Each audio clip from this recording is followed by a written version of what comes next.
केदारनाथ धाम के कपाट 25 अप्रैल को खुलने जा रहे हैं और केदारनाथ धाम में दर्शन के लिए भक्त खासे उत्साहित नजर हैं। तो वहीं इस बार हेली सेवा के लिए ऑफलाइन टिकट की सुविधा नहीं दी गई है। देखिए,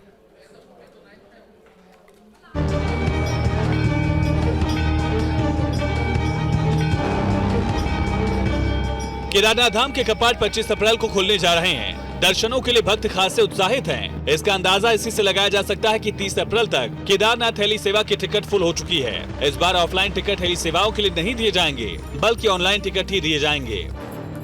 इस बार जो व्यवस्था में परिवर्तन किया गया था, पूर्व में ये व्यवस्था हमारे गढ़वाल मंडल विकास निगम के वेब पोर्टल से बुकिंग किया जाता था। इस बार भारत सरकार रेलवे मंत्रालय के द्वारा इस बार जो भी टिकट्स है वो केवल और केवल ऑनलाइन ही उपलब्ध होंगे और केवल IRCTC साइट से ही उपलब्ध हो जाएंगे।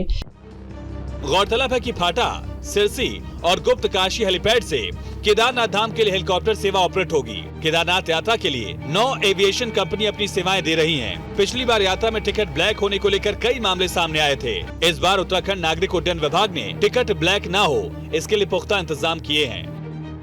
हमने अनुरोध किया है IRCTC को कि वो अपने जल्दी से जल्दी हमें एक ये उपलब्ध यूटिलिटी बना के दे देंगे कि जिसके माध्यम से हम लोग QR कोड के माध्यम से ये सुनिश्चित कर सके कि जिस व्यक्ति द्वारा अपनी यात्रा बुक करी हुई है वही व्यक्ति हेलीकॉप्टर के माध्यम से वहाँ पर जा पा रहा है, ताकि इन सभी चीज़ों से हम लोग ब्लैक मार्केटिंग की पहले जो यहाँ पर शिकायतें आती थी उनको हम लोग कम से कम करना चाह रहे हैं, मिनिमाइज करना चाह रहे हैं।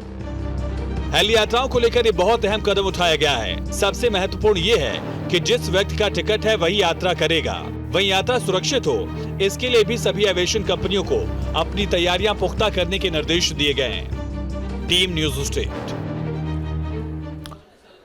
और वहीं चमोली स्थित श्री हेमकुंड साहिब की यात्रा इस साल 20 मई से शुरू होगी और यात्रा मार्ग पर भारी बर्फ जमी हुई है। बर्फ हटाकर रास्ता खाली कराने का काम सेवा के जवान करते आए हैं। सेना के जवान जो हैं वो इस काम को संभालते हैं। अब यात्रा की शुरुआत का समय भी नजदीक आ रहा है और इसी के मद्देनजर सेना के अधिकारी brigadier Aman Anand, colonel Sunil Yadav team के साथ यात्रा मार्ग की स्थिति का जायजा लेने पहुंचे। यात्रा मार्ग पर करीब 10 फीट तक बर्फ जमी हुई है। सरोवर पूरी तरह से बर्फ से ढका हुआ है और निरीक्षण के बाद सेना के अधिकारियों ने 20 अप्रैल से काम शुरू करने की बात कही है।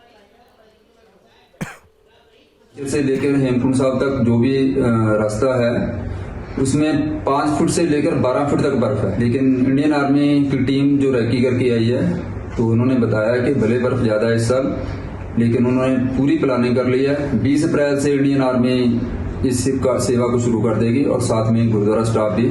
हमें पूर्ण आशा है कि वाहिगुरु मेहर करेगा और 20 मई से पहले हेमकुंड साहब का ट्रैक यात्रियों के लिए पूर्ण तौर से खोल दिया जाएगा।